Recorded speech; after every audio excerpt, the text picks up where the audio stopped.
Senhor Jesus, amém? Você que está feliz, diga glória a Deus. Você que está vivo, diga aleluia. Aleluia!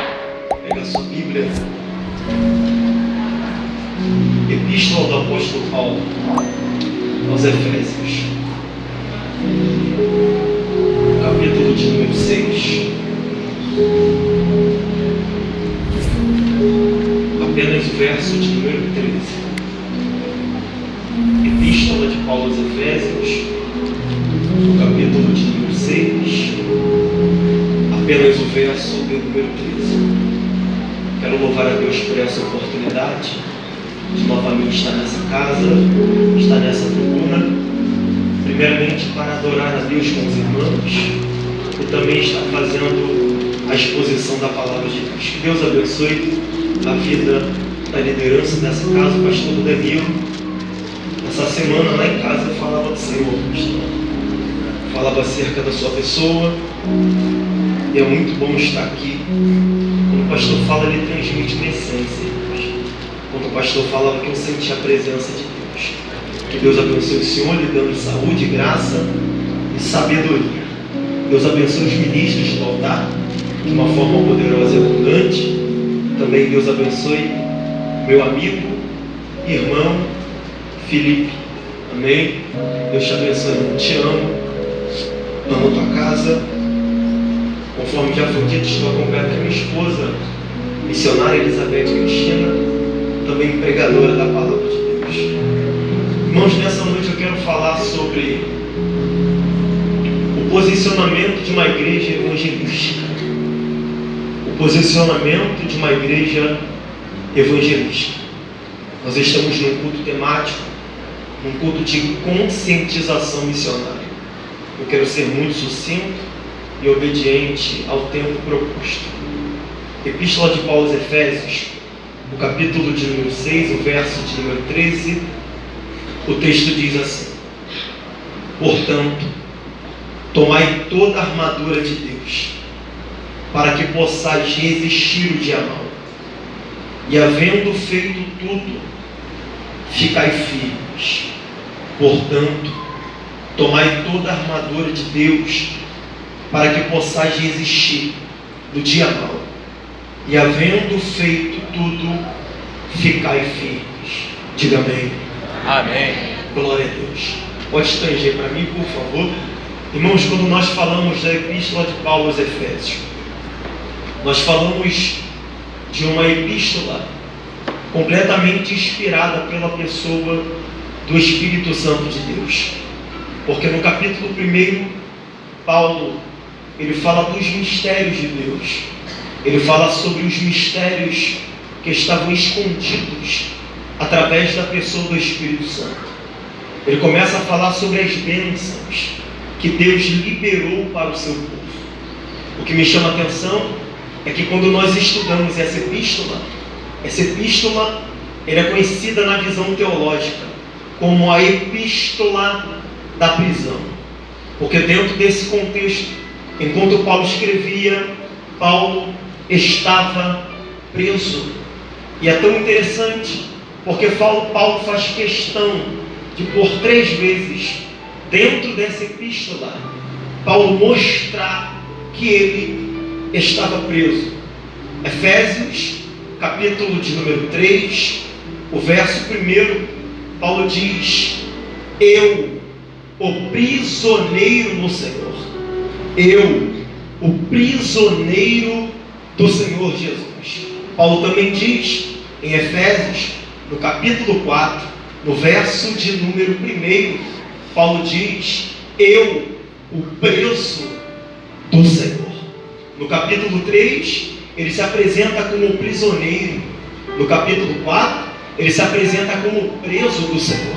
Mas no capítulo de número 6, no verso de número 20, Paulo se apresenta como o embaixador em cadeias. E um dos significados da palavra embaixador significa representante. Então Paulo estava informando que ele era o representante de Cristo em prisões. Paulo está preso, mas dentro dessa prisão, Paulo ele começa a escrever para os santos e para os fiéis. E dentro dessa escrita, Paulo demonstra uma preocupação. Pregador, por que Paulo está preocupado? Porque essa, de acordo com o contexto histórico, é a última prisão de Paulo. Paulo está escrevendo e Paulo demonstra a sua preocupação com a igreja que foi instituída na cidade de Éfeso.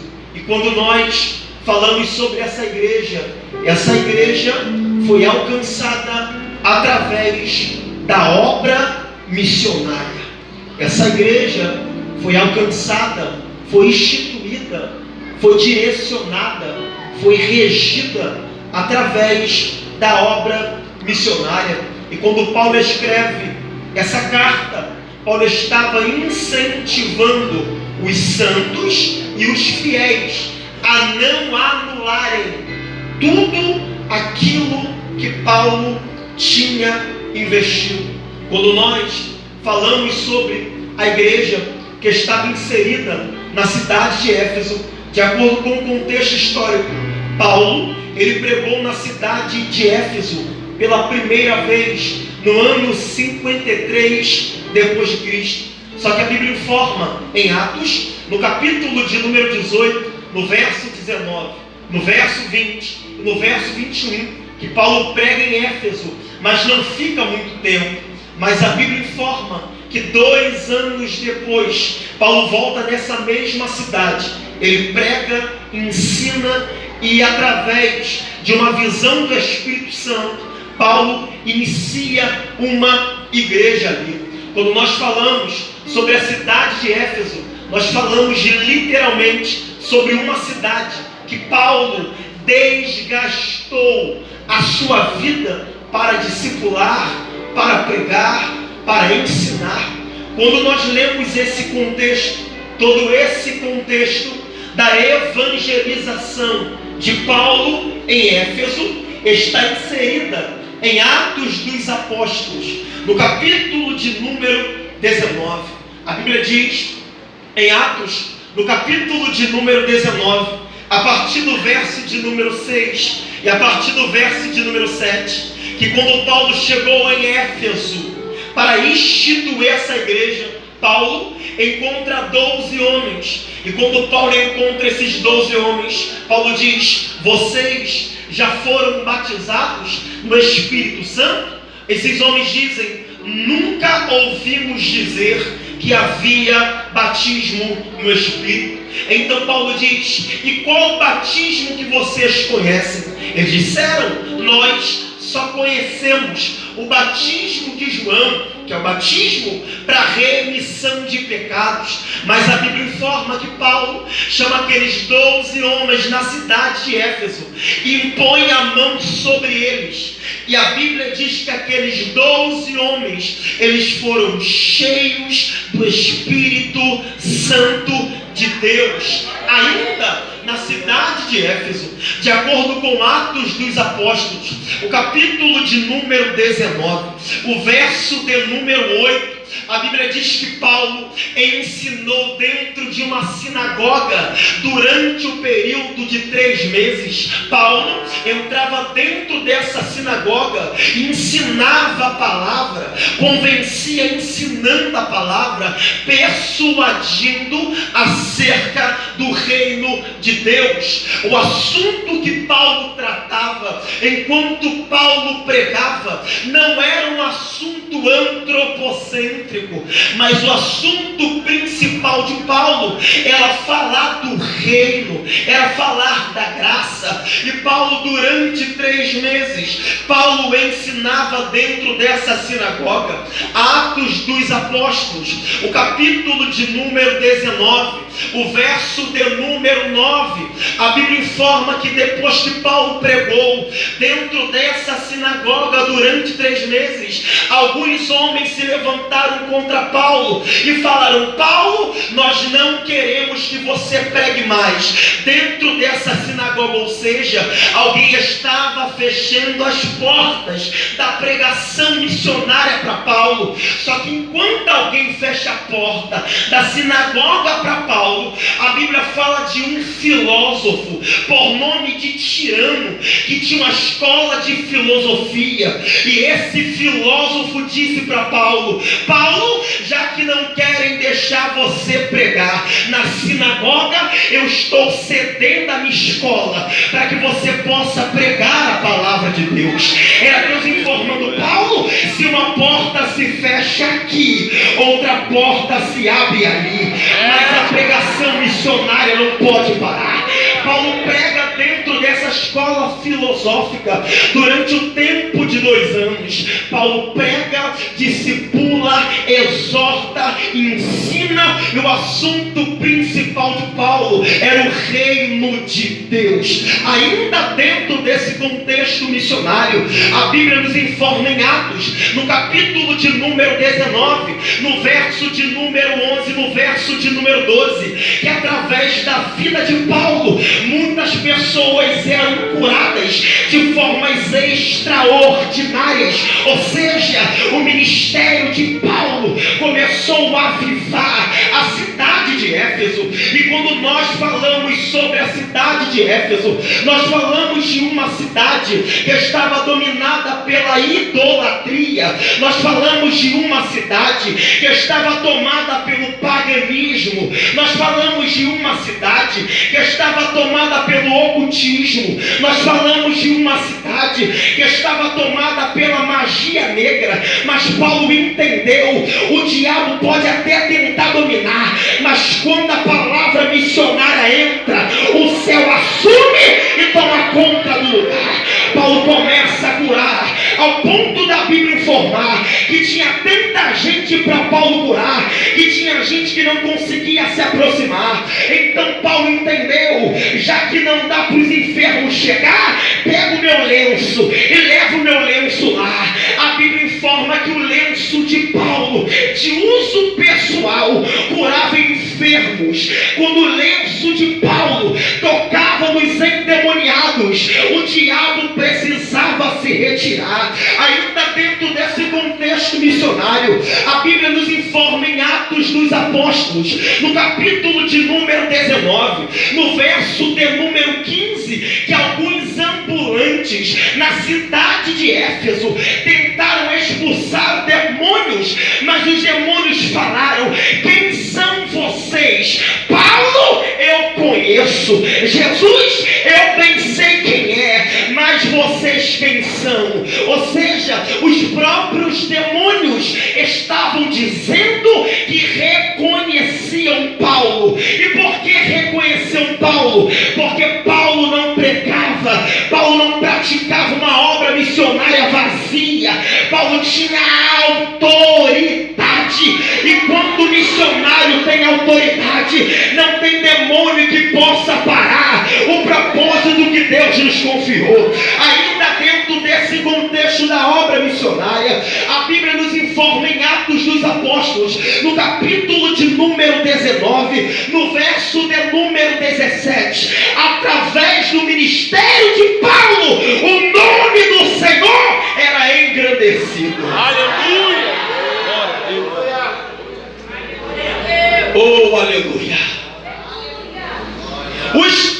O ministério de Paulo se tornou uma instrumentalidade para que a cidade de Éfeso fosse alcançada pela pregação missionária. E ainda dentro desse contexto, Atos dos Apóstolos, o capítulo de número 19, o verso de número 19, a Bíblia informa que muitos que praticavam artes mágicas se converteram a Cristo e começaram a queimar os seus livros de magia negra.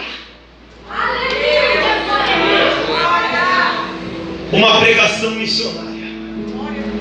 O missionário cheio do Espírito, que quando pisa dentro de uma cidade, tudo aquilo que era do inferno é cancelado. mas tudo aquilo que era de Deus é iniciado. Então, quando nós falamos sobre a cidade de Éfeso, nós falamos de um dos ambientes que o ministério de Paulo mais teve resultado. É por isso que Paulo escreve para essa igreja, enviando uma palavra de motivação, porque a preocupação de Paulo era: Efésios, vocês não podem parar, porque se vocês pararem, vocês anulam o que eu fiz.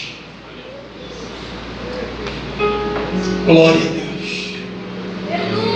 Paulo começa a escrever, e o que me chama a atenção é que dentro dessa escrita, Paulo não começa com exortação. Paulo começa com uma palavra motivacional. Paulo começa com uma palavra de encorajamento. Quando Paulo escreve essa palavra de encorajamento, Paulo abre duas lupas: a lupa do passado e a lupa do presente. Paulo, escrevendo, começa a falar sobre o passado dos irmãos que estavam na cidade de Éfeso. E olha o que Paulo diz sobre o passado deles. Efésios capítulo de número 2, o verso de número 2, Paulo diz: irmãos, vocês em outro tempo passado, vocês andavam segundo o curso deste mundo. Paulo diz no capítulo de número 2, no verso de número 3, entre os quais nós também andávamos passado. Paulo está querendo que os efésios reflitam acerca do seu passado. Aí Paulo continua escrevendo, Efésios capítulo de número 2, o verso de número 11: portanto, lembrai-vos passado. Aí Paulo diz, Efésios capítulo 2, o verso de número 12: naquele tempo passado, vocês estavam passado sem Cristo. Paulo queria trazer uma palavra de reflexão. E que palavra era essa? Olha o passado de vocês. Mas além de Paulo falar do passado, Paulo também anuncia o presente. Aleluia! E qual era o presente dos Efésios? Efésios capítulo 2, o verso 1: ele vos vivificou, estando vós mortos nas suas ofensas e pecados. Então Paulo diz: vocês estavam mortos, passado, mas agora presente, estão vivos. Aleluia! Paulo continua falando do presente, e Paulo diz, Efésios capítulo 2, o verso de número 4: mas Deus, que é riquíssimo em misericórdia, pelo seu muito amor com que nos amou, verso 5, estando nós ainda mortos em nossas ofensas, nos vivificou. Aí Paulo diz no verso de número 13, na parte B: vocês estavam longe, mas por causa do sangue de Cristo, hoje vocês estão perto. Olha para alguém e diga: o teu passado não vale mais. Diga: Jesus te comprou e te deu um presente de glória. Diga para alguém, diga: o teu passado não conta mais. Diga: você estava morto, mas agora presente, você está vivo. Você estava longe no passado, mas agora no presente, você está perto. Você estava caído no passado, mas agora no presente você está de pé. Jesus está informando para alguém: eu tenho poder de transformar o teu quadro. O Evangelho ainda levanta, mudando o meu passado e me dando um presente de glória. Ele fala de dois assuntos. Ele faz uma reflexão do passado, mas também ele dá um posicionamento do presente. Eu até anotei porque isso é muito lindo. Além de Cristo mudar o nosso passado, ele nos deu uma exaltação no nosso presente. Olha a declaração que Paulo faz. Efésios capítulo de número 2, O verso de número 6, a parte da escrita está: e nos fez assentar em lugares celestiais. Nós merecíamos o inferno, mas Ele nos tirou do inferno e nos colocou num local diferenciado. Senta aqui, aqui é para você. O lugar que Jesus nos deu para se assentar não é um lugar normal. Ele nos deu assento em lugar celestial. Eu notei isso. A cadeira que Jesus nos deu para sentar, pastor Danilo, é melhor do que qualquer cadeira no plenário de Brasília. A cadeira que Jesus nos deu para se assentar é melhor do que qualquer cadeira no estádio do Maracanã, seja qualquer classe que for. A cadeira que Jesus nos deu para se assentar é muito melhor, Felipe, do que qualquer cadeira no teatro que acontece o Oscar. A cadeira que Jesus nos deu para se assentar é melhor do que qualquer poltrona de avião. A cadeira que Jesus nos deu para se assentar é melhor do que qualquer cadeira de cinema. A cadeira que Jesus nos deu para se assentar é melhor do que a poltrona de qualquer carro. Oh, aleluia! A cadeira que Jesus nos deu para se assentar é melhor do que qualquer sofá, porque quando eu sento no assento da terra, quem tem mais força pode me arrancar, mas o lugar que Jesus nos deu para se assentar não tem demônio. Você pode pegar na mão de alguém, por favor, e diga o lugar que Jesus te deu. Diga: ninguém te arranca. Diga: ninguém te tira de lá. Diga: o sangue te comprou, o sangue te lavou, ninguém te arranca. Quem pode levantar essa mão, abre essa boca para dar glória. Pela Sarábia, lugares celestiais. Percebeu, gente? Paulo fala do passado, mas ele também fala do nosso presente. Recebemos uma exaltação de glória. Aí o que me chama a atenção dentro desse contexto, gente, é que Paulo continua. Além de Paulo falar sobre aquilo que Deus fez no nosso passado, Paulo fala sobre a responsabilidade de quem teve o passado mudado. Porque não é somente Jesus me lavar. Depois que eu estou lavado, eu preciso me manter limpo.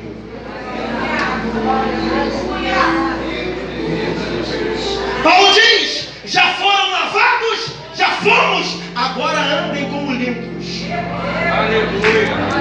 E Paulo começa a escrever sobre as responsabilidades. Diga para alguém: você tem uma responsabilidade. Diga para alguém: Jesus não te curou à toa. Diga: Jesus não te converteu à toa. Diga: Jesus não te levantou à toa. Jesus não te escolheu à toa. Jesus não te sarou à toa. Eu estou pregando para alguém que o céu está informando: assuma a tua responsabilidade.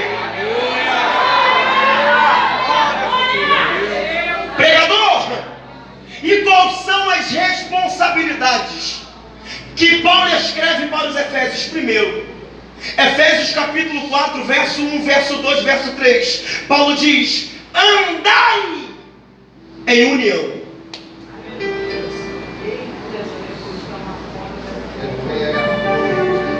Efésios capítulo 4, verso 17 e 18. Paulo diz: andai diferente, não como os gentios. Efésios capítulo de número 4, verso 22, 23, 24. Paulo diz: andai em santidade. Efésios capítulo 5, verso 1, verso 2. Paulo diz: andai em amor. Efésios capítulo 5, verso de número 8, Paulo diz: andai como filhos da luz e não como filhos das trevas. Efésios capítulo 5, verso 15, 16, 17, Paulo diz: andai com prudência. E ele termina dizendo, Efésios capítulo 5, do verso 18 ao 21, andai no Espírito, e não vos embriagueis com vinho, em que há contenda, mas enchei-vos do Espírito. Toda a lista de responsabilidade, tudo que Paulo diz é de acordo com o meu andar. Primeiro, andar em união. Segundo, andar diferente. Terceiro, andar em santidade. Quarto, andar em amor. Quinto, andar como filho da luz. Sexto, andar com prudência. E sétimo, andar no Espírito. Porque a minha forma de andar vai determinar se eu estou convertido. Aleluia. Não é como eu canto, não é como eu falo, não é como eu marcho, é como eu ando. Glória. É por isso que quando Jacó chegou no Val de Jaboque, Jacó, ele tinha o costume de mentir, ele tinha o costume de enganar, mas naquele dia, ele bateu de frente com o anjo do Senhor. O anjo do Senhor falou: qual é o teu nome? Ele não pôde mentir para o varão, ele falou: meu nome é Jacó. E o varão falou: tu falou a verdade, e já que você falou a verdade, de hoje em diante, você não se chamará mais Jacó, mas teu nome será Israel. E a Bíblia diz que aquele varão passou a espada na coxa de Jacó, e Jacó começou a andar diferente. Porque quem é convertido, quem tem contato com o varão, não anda da mesma forma. Olha para alguém e diga: tem que andar diferente. Diga: conversão não me deixa andar como ímpio. Conversão não me deixa andar como profano. Conversão muda a minha forma de andar. Aleluia. Paulo fala sobre essas responsabilidades. Só que Paulo, tendo uma cosmovisão ampla, Paulo começa a falar sobre as cautelas que os irmãos de Éfeso precisavam tomar. Porque Paulo, tendo uma visão espiritual, Paulo percebe que os irmãos de Éfeso, eles precisavam se revestir contra um adversário. Diga para alguém: você tem um adversário. Diga para alguém: o teu adversário não é o teu irmão. Diga: o teu adversário não é o teu companheiro de banco. Diga: o teu adversário, diga, é espiritual. Quando Paulo escreve aos Efésios no capítulo 6, Paulo faz uma declaração e diz: a nossa luta não é contra carne ou sangue, mas é contra principados e potestades. Paulo, olhando com a lupa espiritual, Paulo exorta a igreja a se revestir, porque Paulo entendeu: o adversário da igreja é sagaz, o adversário da igreja é inteligente, o adversário da igreja, ele se camufla, o adversário da igreja, ele consegue movimentar as coisas para que através desses movimentos a obra de Deus seja paralisada. E não é enaltecendo Satanás, mas nós precisamos estudar o nosso adversário. Todo militante, todo homem hábil no poder bélico, quando ele arma uma guerra contra uma cidade, contra um país, ele não sai lutando a esmo. Primeiro, ele monta uma equipe, e dentro dessa reunião, desse clero, eles estudam o seu adversário. E a igreja, quem mais chama, não sabe quem é o diabo. Sumiu glória, né? Glória. Paulo começa a falar sobre o nosso adversário. E na verdade, gente, nós não temos um adversário, temos três. O primeiro adversário se chama mundo. O segundo adversário se chama carne. E o terceiro adversário se chama diabo. O diabo é manipulador. E o diabo tenta manipular o mundo, a sistemasia do mundo, para que a pressão do mundo nos corrompa. Mas João escrevendo, ele disse em 1 João capítulo 2, no verso 15, ele diz: não ameis o mundo, e nem aquilo que no mundo há. E por quê? Porque tudo que há no mundo é concupiscência da carne, concupiscência dos olhos e soberba da vida. O mundo passa, assim como a sua concupiscência, mas aquele que faz a vontade de Deus permanece para sempre. Porque nós não podemos ser manipulados pelo mundo.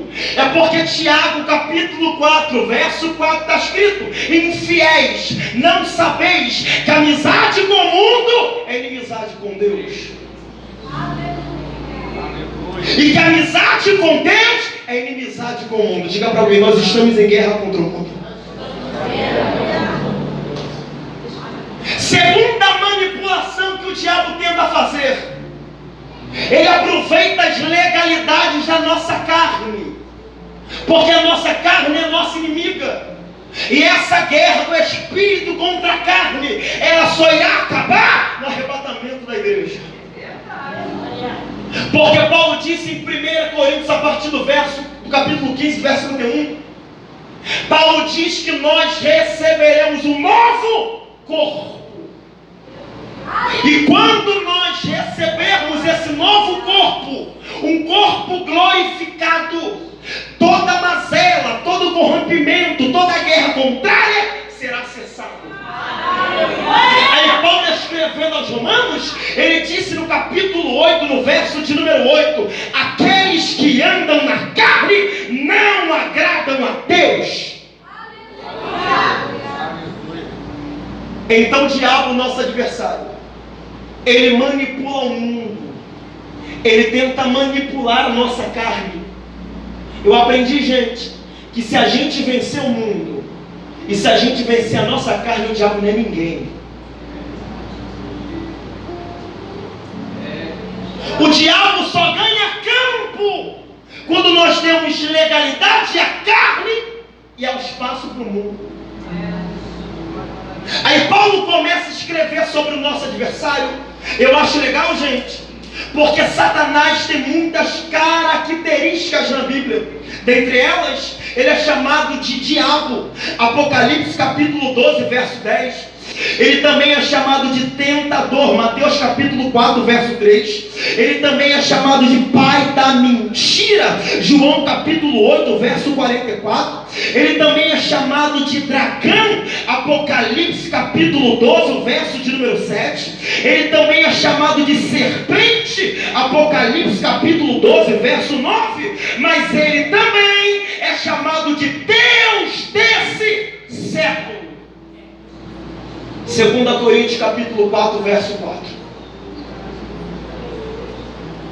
Aí quando Paulo detectou que o nosso inimigo era poderoso, e aqui eu encerro, Paulo começa a falar. Efésios capítulo 6, o verso 10, põe para mim. No demais. Aleluia. Efésios 6, 10. Quando Paulo detectou que o nosso inimigo era poderoso, Paulo começa a falar: no demais, irmãos meus. Você pode ler? Fortalecei-vos na força do seu poder. Diga para alguém: é tempo de se fortalecer. Diga: uma igreja missionária é uma igreja fortalecida. Diga para alguém: fortalecimento a gente não encontra no pregador. Diga fortalecimento. A gente não encontra no homem. Diga fortalecimento é no Senhor. Aleluia. O que Paulo está informando, no momento que você estiver fraco, é o momento que você precisa correr para Deus. Mas a gente faz ao contrário, pastor. A gente está fraco e deixa de vir para o culto. A gente está fraco e deixa de vir para a consagração. Só que Paulo está informando, é no momento que você está fraco que você precisa se fortalecer em Deus. Por favor, pegue na mão de alguém, sacode a mão de alguém, diga: Deus vai te dar força. Diga: o diabo não vai te parar. Diga: o diabo não vai te calar. Diga: toda a obra de Deus na tua vida não vai ser cancelada, não vai ser anulada. Se o inimigo se levanta, a vitória do povo de Deus. Agora por 5 segundos, porque enquanto a igreja adora, já tem demônio perdendo força. Enquanto o passo da porta da glória a Deus, Deus está mandando graça, unção, autoridade. Recebe! Aleluia! É tempo de se revestir. Olha para mim que eu corro.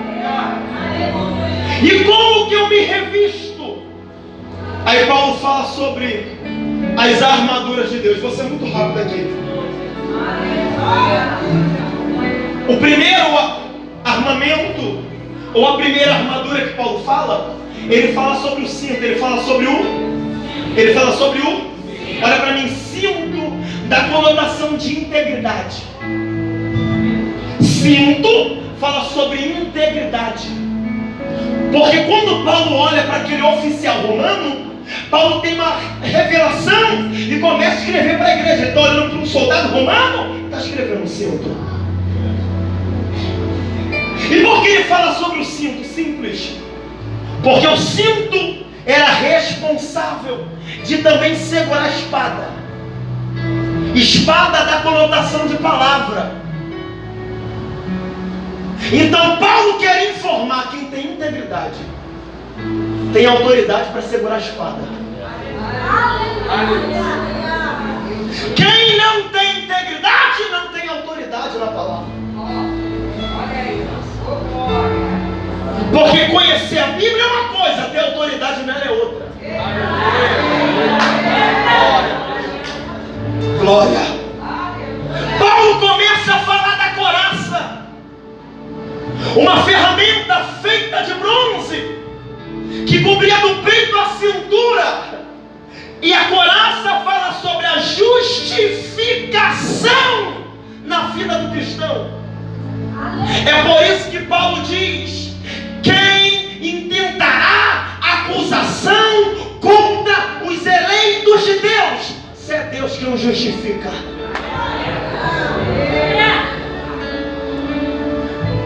Paulo continua falando, e Paulo fala sobre as sandálias. E quando nós falamos sobre as sandálias dão conotações da caminhada do cristão. Isaías escrevendo, ele diz que perfeito e formoso são os pés daqueles que anunciam a palavra da paz. Aleluia! E por que Paulo fala sobre a sandália? Porque, Filipe, na sola da sandália de um oficial romano havia cravos. O que Paulo quer ensinar? Todo aquele que caminha, aleluia, a caminhada do evangelho terá uma caminhada de cravos. Mas esse mesmo cravo também, ele era responsável de não fazer o soldado escorregar. Sabe o que ele está informando? Quem caminha de acordo com o evangelho não escorrega. Aleluia. Cravo no meio do caminho não é para fazer a gente cair, mas é para dar equilíbrio, é para dar sustentação. Levanta a mão e recebe. Se o diabo está pensando que você vai cair, ele vai ter que te ver de pé.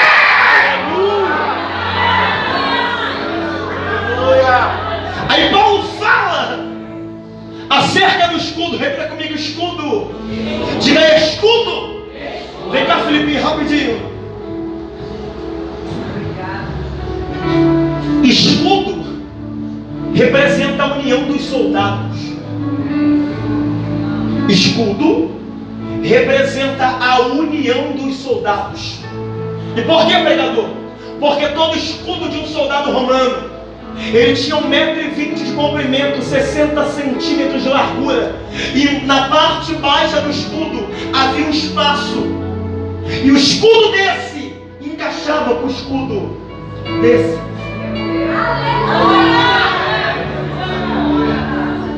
Quem nunca viu um filme quando os inimigos atiram uma chuva de flecha e um soldado entende: é muita flecha, não dá para defender sozinho, é muita flecha, não dá para sustentar sozinho. Então os soldados entendiam: é tempo de juntar o escudo, porque se a gente juntar o escudo, flecha não vai nos parar. Você pode juntar o ombro assim com alguém, junta com alguém e diga: eu estou te protegendo. Diga: você não vai ser atingido. Diga para alguém: diga: tua casa não vai ser atingida. Deus está informando para a igreja: é tempo de se unir. Se a gente estiver junto, a flecha não vai nos acertar.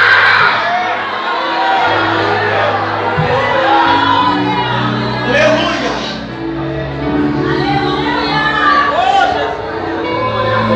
Olha para mim. Esquece o capacete, esquece a espada. Eu falo outro dia. Mas moral da história: se a gente notar, Paulo fala sobre 2 tipos de arma: a arma defensiva e a arma ofensiva. O que Paulo estava informando para os Efésios? Uma igreja que vive de acordo com a missão do Evangelho não é uma igreja que só é atacada, mas também é uma igreja que avança para atacar. Só um comentário, nada contra, mas só um comentário. Muita gente pensa em carnaval para a igreja recuar. Eu vi nesses dias, pastor, um comentário de uma mulher que tem 20 anos de igreja. Ela diz: eu preciso ir para o retiro porque eu não aguento ficar firme.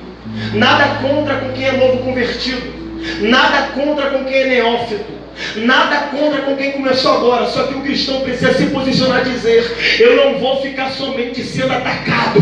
Deus também me deu armas defensivas. Diabo, eu não sou qualquer um, eu sou um representante de Deus. Eu vou atacar.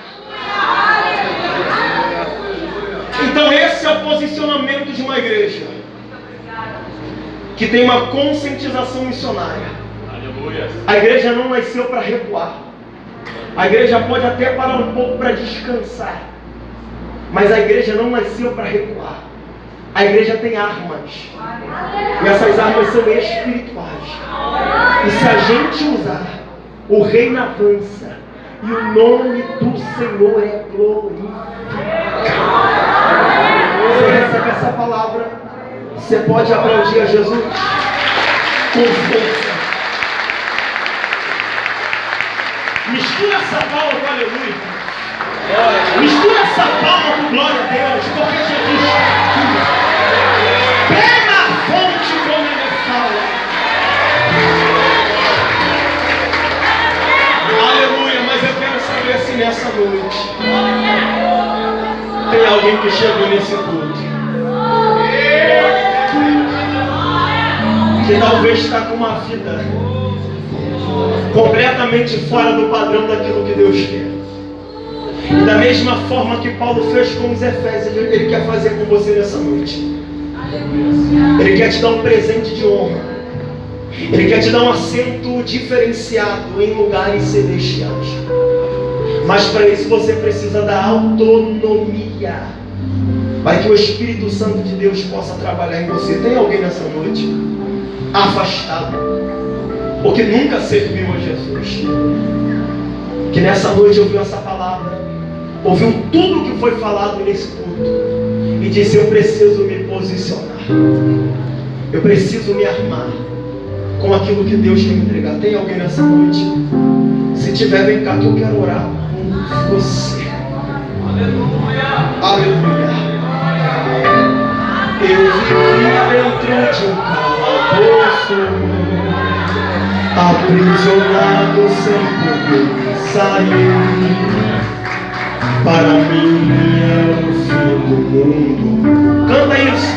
Minha vontade. Tem mais alguém? O inimigo fez de tudo pra minha vida acabar. Canta isso! Mas apareceu um homem que estendeu as mãos para me ajudar. Foi quem? Foi Jesus. Tem mais alguém, irmão? É noite de aliança. Tem mais alguém? Vem cá que eu quero orar pela sua vida. Que me amou primeiro e a vida me deu. Grita isso! Foi Jesus. Tem mais alguém? Vem cá que eu quero orar pela sua vida. Foi Jesus.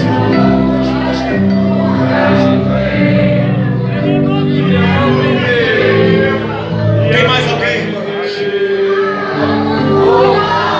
Eu sinto Deus aqui, estende essa mão pra cá.